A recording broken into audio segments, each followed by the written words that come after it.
Earlier this morning, Anwar al-Awlaki, a leader of Al-Qaeda in the Arabian Peninsula, was killed in Yemen. The death. Un chef d'État a-t-il le droit de poursuivre, de juger et d'exécuter une sentence de mort sur un citoyen de son propre pays? Anwar al-Awlaki n'est pas un terroriste comme les autres. C'est un des chefs d'Al-Qaïda. Il a reconnu avoir encouragé des opérations qui ont fait des dizaines de victimes. Mais Anwar al-Awlaki est aussi citoyen des États-Unis. Nous avons un compte déficitaire avec les Américains d'au moins 1 million de femmes et d'enfants morts. Je ne parle même pas des hommes. Nous avons un décompte de victimes avec les Américains qui dépasse le million. Rien qu'en comptant les femmes et les enfants. Ceux qui ont été tués dans les avions, c'est une goutte d'eau dans l'océan. Il nous est permis de les traiter comme ils nous traitent et de violer les règles qu'ils ont violées contre nous. Ces discours enflammés diffusés sur la toile et à la télévision conduisent les Américains à inscrire Anwar al-Awlaki sur la liste de la mort.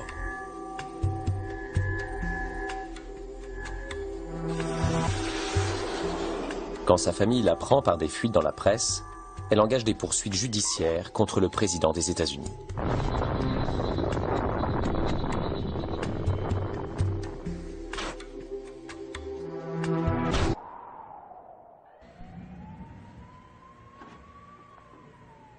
Ok, Pardis, pourriez-vous vous présenter, s'il vous plaît? Pardis Kerbrae, une avocate du Centre des droits constitutionnels, une ONG de New York, est chargée de représenter la position de la famille al-Awlaki devant la Cour.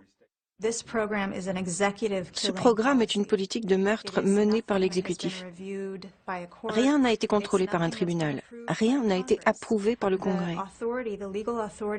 La base légale qu'utilisent les États-Unis, le président, le département de la Défense et la CIA, c'est une autorisation donnée après le 11 septembre 2001.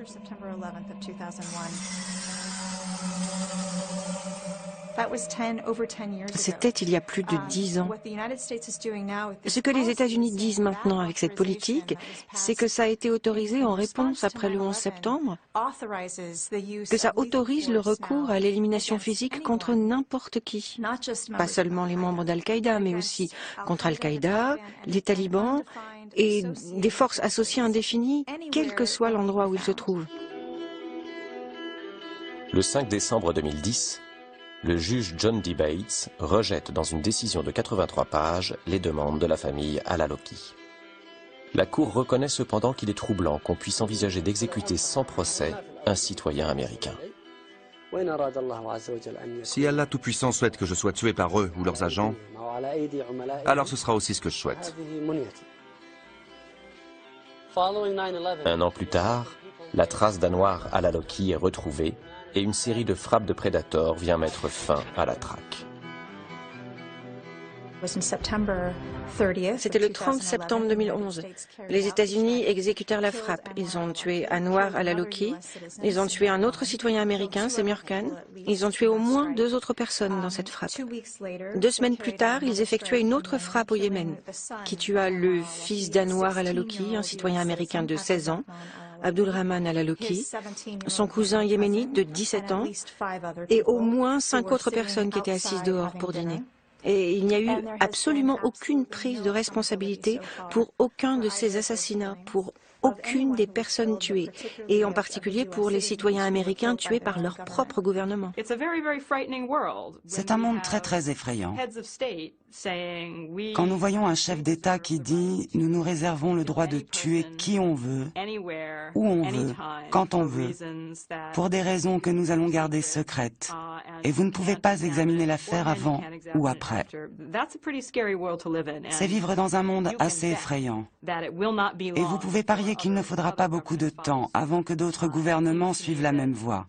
Et il me semble que c'est un terrain glissant sur lequel on s'avance déjà à vitesse grand V.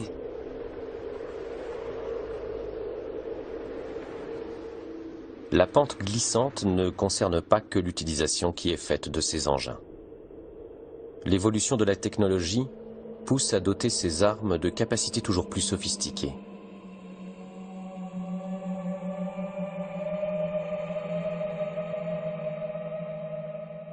Le CERAM est un canon qui détruit en vol les missiles ou les munitions de mortier.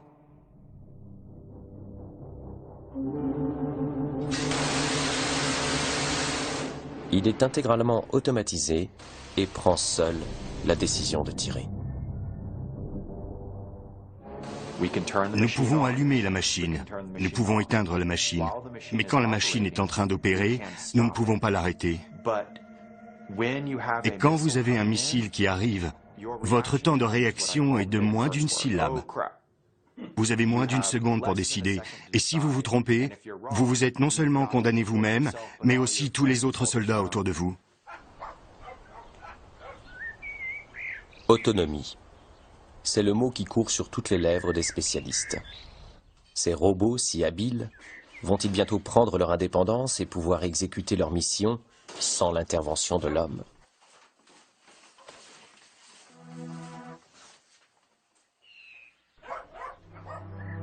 Noël Charquet est professeur de robotique à l'université de Sheffield, en Grande-Bretagne. Il sait ce que préparent les chercheurs militaires. Ce qui m'inquiète le plus avec les drones, ce n'est pas tellement quand l'homme a une place dans le circuit, mais plutôt les futurs projets d'autonomie. Ce qui veut dire que les drones vont pouvoir sélectionner leurs propres cibles et les tuer. Et il semble que cela sera nécessaire dans le futur, si vous combattez une armée sophistiquée. Parce que la première chose qu'elles feront, ce sera de brouiller tous vos signaux. Donc vous n'aurez plus de retour, vous ne serez plus en mesure de contrôler vos drones et ainsi de suite. Les militaires savent très bien cela. Et les plans des États-Unis depuis 2004 discutent l'idée de la prochaine étape. De l'homme dans le circuit, à l'homme sur le circuit, à l'homme hors du circuit.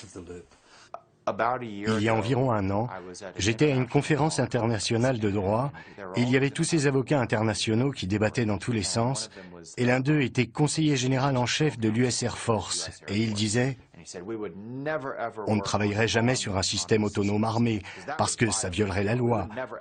Nous ne ferions jamais rien de tel. » Et tous les avocats faisaient « Oui, oui, c'est vrai, c'est vrai, c'est vrai. » Et quelques jours plus tard, j'étais dans un bureau à la recherche navale et on en riait. Parce que je rencontrais des chercheurs qui travaillaient sur un système autonome armé.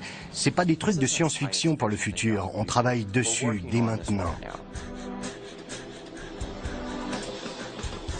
Et effectivement, le X-47B termine ses tests et sera opérationnel en 2015. C'est un drone supersonique, complètement autonome et qui pourra prendre seul la décision de tirer sur une cible.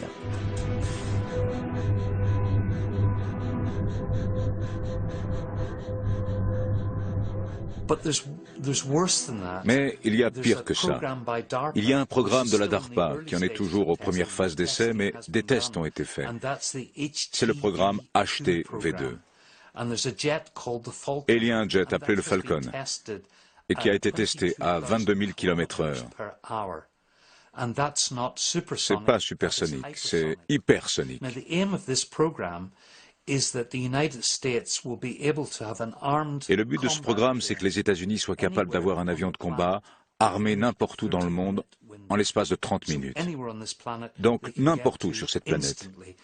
Ils peuvent s'y rendre instantanément en 30 minutes et être prêts à se battre, venus des États-Unis dans ce laps de temps. Et ça, c'est très inquiétant.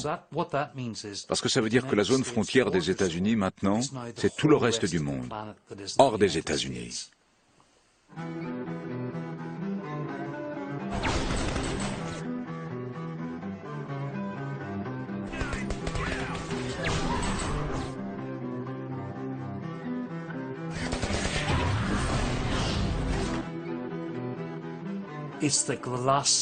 C'est la dernière étape de l'industrialisation. La révolution industrielle, c'est industrialiser la guerre, la rendre très propre. Une usine de mort, où les robots peuvent aller tout détruire et tuer sans que des gens soient vraiment impliqués.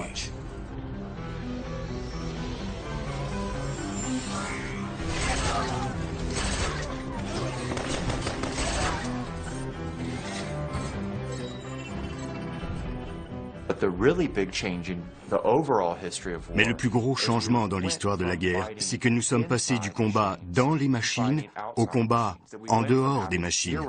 On est passé de 0 robots dans l'armée américaine à maintenant plus de 7000, et c'est seulement le début. Il n'y avait qu'un petit nombre de pays qui s'aventuraient dans les systèmes automatisés. Et maintenant, ce sont plus de 50 pays dans le monde, qu'il s'agisse des États-Unis, le Royaume-Uni, la France, l'Allemagne, Israël, la Russie, la Chine, l'Australie, le Pakistan, l'Irak. Tous ont fait le grand saut dans la robotique. Pour moi, c'est ça qui est important. Face à cette prolifération, une résistance s'organise. Je parle au nom des victimes qu'on tue avec nos drones, au Yémen, au Pakistan, en Somalie. Je parle au nom de ces victimes innocentes. Elles méritent vos excuses, Monsieur Brennan. Medea Benjamin est familière des actions d'éclat.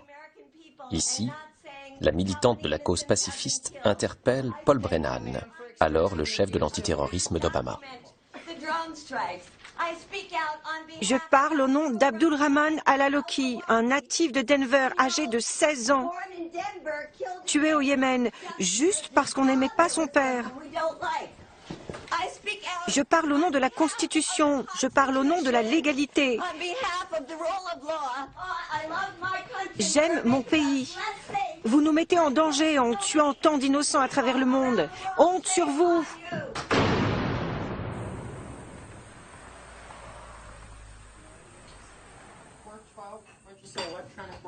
Une poignée d'activistes veulent alerter l'opinion sur les dangers nouveaux liés à la progression inexorable des drones dans les opérations militaires.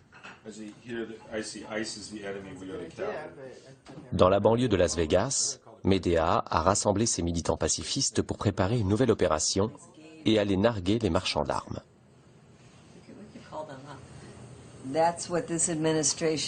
C'est ce que cette administration a dit, que capturer des gens, c'est chiant. Vous ne savez pas où les mettre, vous ne savez pas quel genre de procès organiser, et que faire d'eux s'ils sont innocents, alors que les tuer, c'est facile. S'ils sont innocents, eh bien, tant pis, c'est trop tard. Les blessures du 11 septembre 2001 n'en finissent pas de se refermer. Trouver et tuer Ben Laden a été un grand succès pour l'administration Obama. Mais dans le même temps, le président n'a jamais réussi à fermer la prison de Guantanamo. Fermer Guantanamo, la première grande promesse de celui qui a reçu le prix Nobel de la paix quelques semaines après son arrivée à la Maison-Blanche. Malgré tous les efforts de son équipe, Obama n'est jamais parvenu à obtenir que les prisonniers soient jugés et condamnés, ou acquittés et renvoyés chez eux. Ils restent enfermés dans les limbes juridiques de l'enclave américaine à Cuba. Ça m'a fasciné quand j'ai initié des poursuites avec 2 autres avocats contre Guantanamo. La droite nous a dit c'est absurde de parler de droits de l'homme pour des terroristes. Et si vous insistez sur leurs droits, on les tuera, et c'est tout. Je pensais que c'était du blabla. Mais l'une des ironies, une très triste ironie d'Obama, c'est que quand il s'est opposé à Guantanamo, et il avait raison de le faire, il a remplacé la détention sans procès par des exécutions sans procès. Et l'idée que l'on a plus d'informations pour justifier la mort de quelqu'un via les services secrets plutôt qu'après 10 ans de détention à Guantanamo est complètement idiote. Donc, on peut être à peu près sûr que les gens qu'ils font tuer sont tout autant pris au hasard que la plupart des gens qu'ils ont mis à Guantanamo. Des exécutions sans procès remplacent désormais les détentions arbitraires.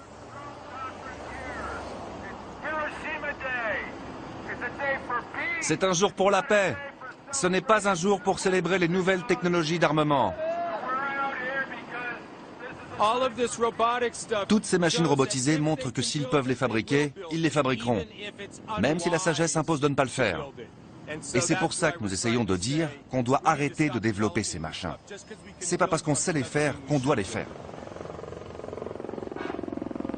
Parce qu'il ne s'agit pas seulement de fabriquer des petits robots, c'est aussi faire les petits capteurs, c'est faire les composants.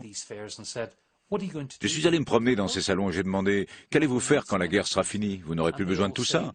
Et ils m'ont tous répondu en riant « Ah, on n'aura qu'à provoquer une autre guerre !»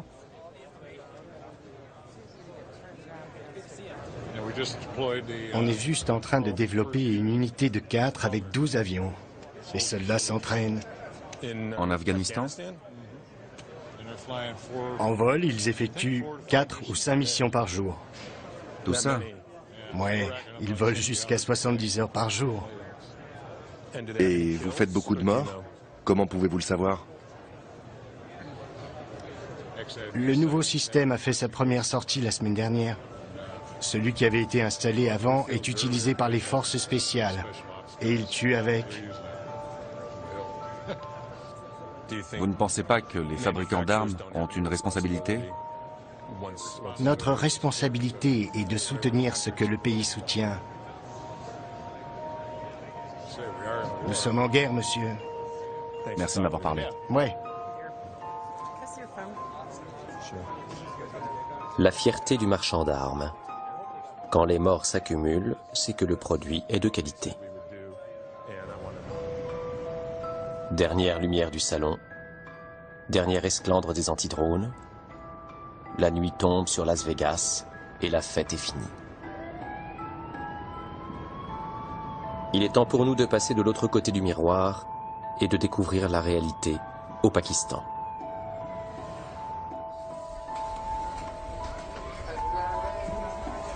Le Pakistan, un pays allié des États-Unis qui subit pourtant chaque semaine des bombardements de drones américains.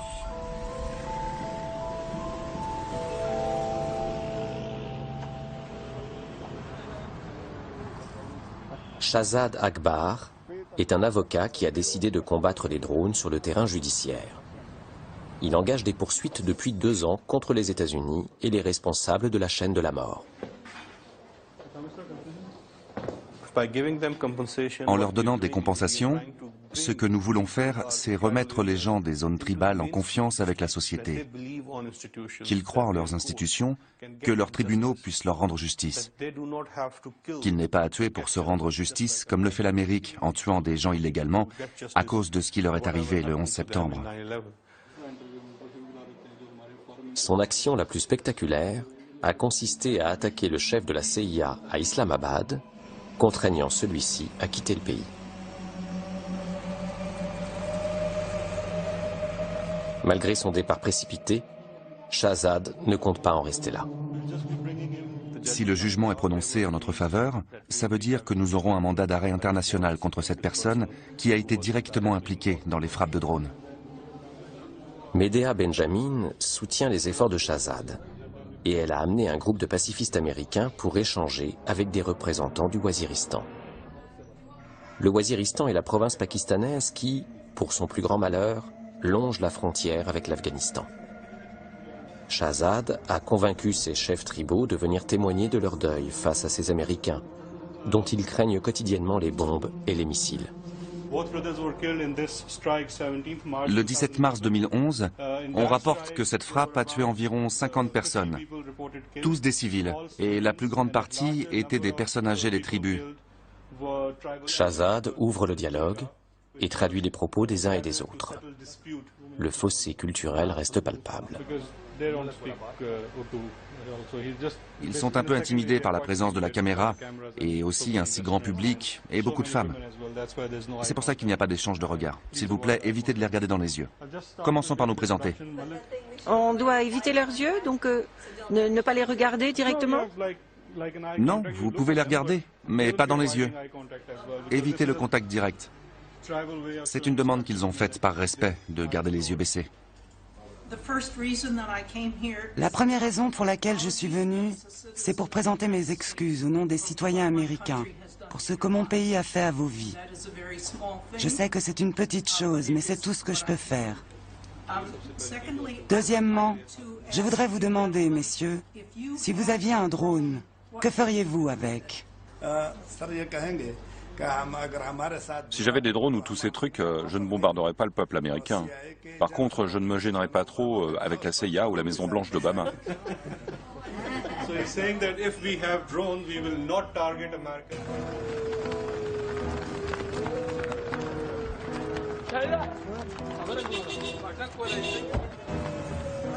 À l'appel de Shahzad et de Medea, un cortège pour le Waziristan s'organise peu à peu.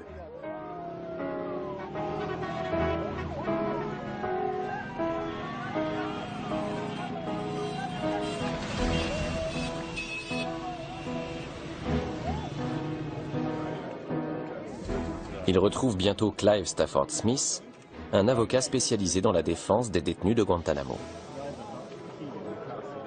Clive, est-ce que les drones sont légaux? Bien sûr que les drones ne sont pas légaux. Il n'y a rien de légal dans ces drones. Il n'y a pas de guerre entre le Pakistan et son allié les États-Unis. Donc tout ce qui se passe ici est illégal. Ils abaissent la barre de ce que les États-Unis peuvent faire dans de grandes proportions, car aucun Américain n'est en danger. Les Américains, à part quelques-uns, les quelques-uns que vous avez vus ici sont à des milliers de kilomètres du Waziristan. Donc, il n'y a pas de danger pour les États-Unis. Les gens sont assis dans le Nevada à jouer à des jeux vidéo avec les vies de gens du Waziristan. Et c'est ça la limite. Les États-Unis n'enverraient jamais de bombardiers F-16 au Waziristan. Et ce ne serait pas politiquement possible, mais ils peuvent le faire avec des drones. C'est ce qui rend ces machins si dangereux. C'est incroyable que nous soyons ici. On a pu aller aussi loin. On a l'impression d'avoir aidé à faire connaître le problème au monde entier et c'est très motivant pour nous. Bientôt, plusieurs centaines de véhicules accompagnent la foule jusqu'à un rassemblement impressionnant. Imran Khan, une célébrité qui est candidat aux prochaines élections présidentielles, prend la tête de la manifestation. Imran est une figure très populaire au Pakistan et ses chances de l'emporter ne sont pas négligeables. C'est pourquoi il a pris fait et cause contre les drones et compte bien faire la différence face aux atermoiements du pouvoir en place.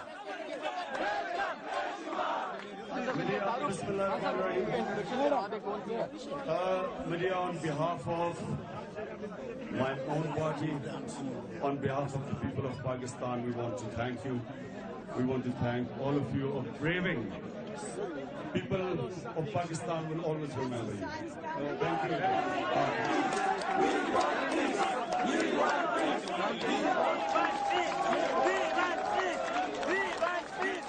Le Pakistan est un théâtre d'ombre.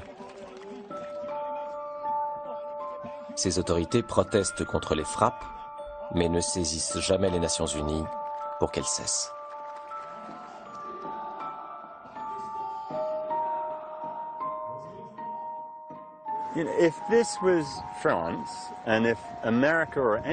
Si c'était la France, et que les États-Unis ou n'importe qui d'autre faisait voler des drones vers vos villes et lançait des missiles sur quiconque s'y trouve, ce serait la Troisième Guerre mondiale. L'aviation française exploserait ces engins en un rien de temps. Et vous savez, quand le gouvernement pakistanais dit qu'ils font tout ce qu'ils peuvent, on sait que ce n'est pas vrai. On ne comprend pas très bien quelles sont leurs motivations et je dois dire qu'elles sont assez complexes. Soit ils ont peur des Américains, soit ils reçoivent beaucoup d'argent des Américains, soit ils ne veulent rien faire. J'ai eu une conversation avec un membre de l'élite pakistanaise qui m'a dit, en toute honnêteté, « Les Américains nous donnent tellement d'argent. Qu'est-ce qu'on a à faire de 3000 personnes au Waziristan? Ils peuvent en tuer encore plus si ça leur fait plaisir. » C'est une attitude incroyablement horrible. Et je ne dis pas que tout le gouvernement pakistanais partage cet avis. Je pense qu'il y a des gens honnêtes qui s'y opposent. Supposons que les drones tuent quelques militants sans grade au Waziristan. Qu'est-ce qui motive les États-Unis pour dire « nous étions en position de légitime défense parce qu'ils ont des idées saugrenues qui leur traversent l'esprit », bien qu'on ne puisse pas leur faire de mal aux Américains, vu qu'ils se trouvent à des milliers de kilomètres du Waziristan. Au nom de la légitime défense, nous voulons les tuer parce qu'ils font de mauvais rêves pour les USA. C'est aussi bête que ça. Le nombre des attaques au Pakistan est déjà en baisse. Mais même si Medea et ses amis parviennent à leur fin, d'autres drones feront bientôt leur apparition. L'industrie a bénéficié à plein des guerres d'Irak et d'Afghanistan. Son nouvel objectif est de ramener les machines testées sur les champs de bataille pour que demain, dans le ciel des démocraties occidentales, elles sécurisent les frontières et combattent criminels et terroristes. Les lobbies se mettent en place pour convaincre le public d'apprendre à aimer les drones qui bientôt survoleront nos métropoles. Bonjour, je suis Henry Cuellar. Bonjour, je suis Buck McKeon. Buck McKeon et Henry Cuellar sont les deux députés chargés par l'industrie des drones de vendre leurs engins aux parlementaires américains. Nous faisons face à une réalité nouvelle, à une soudaine augmentation de la violence le long de notre frontière sud. Le drone à tout faire arrive près de chez vous. Trafic de drogue, immigration illégale, manifestations, comportements asociaux. Il garde un œil sur tout.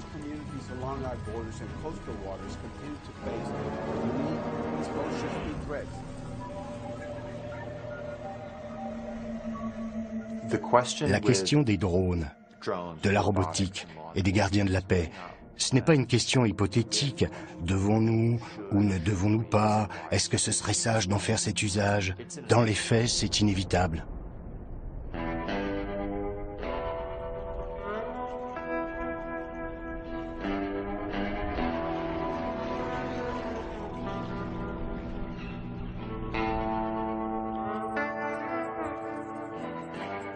À Creech, un temple dédié à la déesse Sekhmet a été érigé en bout de piste de la base aérienne.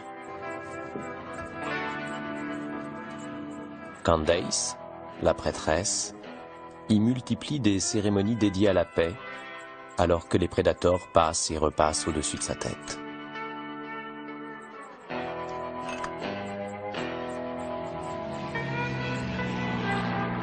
Bientôt vendu partout dans le monde, et à la France en particulier, les prédateurs ont déjà gagné leur guerre.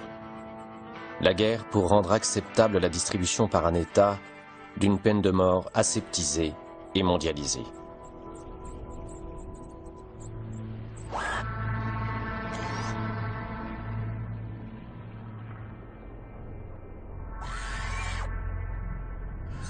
Dites-nous, les prédateurs, ils sont populaires dans le coin? Est-ce qu'ils sont populaires? On les voit tout le temps. Je les regarde atterrir et décoller. Et les gens, ils aiment bien vivre à côté de ces machines? Tout le monde s'en tape. Tout le monde s'en tape? Oui. Militaires ou civils, l'humanité va devoir apprendre à vivre sous l'œil des drones. Citoyens d'un pays démocratique, vous pourrez sans doute espérer bénéficier de quelques protections. Habitants d'États faibles ou de zones déclarées ennemies par les superpuissances, votre sort sera vite scellé. C'est une politique catastrophique des États-Unis, qui a un effet exactement inverse à celui annoncé. Son objectif est de réduire le nombre de terroristes. Mais à chaque fois que vous tuez quelqu'un, vous créez un nouveau groupe de gens qui vous haïssent. Et vous augmentez l'extrémisme. Mais cela ne se produit pas seulement au Waziristan. Ce que le Pentagone a du mal à comprendre, c'est qu'il n'y a personne au Waziristan qui soit capable de menacer les États-Unis. Mais si vous continuez à tuer des gens de cette manière hypocrite, vous faites monter la colère de gens partout dans le monde, y compris aux États-Unis. Par exemple, le poseur de bombes de Times Square, si vous vous souvenez, a lui-même affirmé que la raison pour laquelle il voulait faire exploser Times Square, c'était justement la campagne des frappes au Pakistan. C'est comme cela qu'on exporte le terrorisme aux États-Unis et en Europe, d'une manière qui serait impossible autrement. C'est la politique la plus ridicule qui soit, car cela crée des terroristes chez nous, en Grande-Bretagne et en Amérique. Des gens qui sont tellement en colère qu'ils n'ont pas besoin de venir de Waziristan, car ils sont déjà en Grande-Bretagne et qu'ils commettent des actes terribles ici.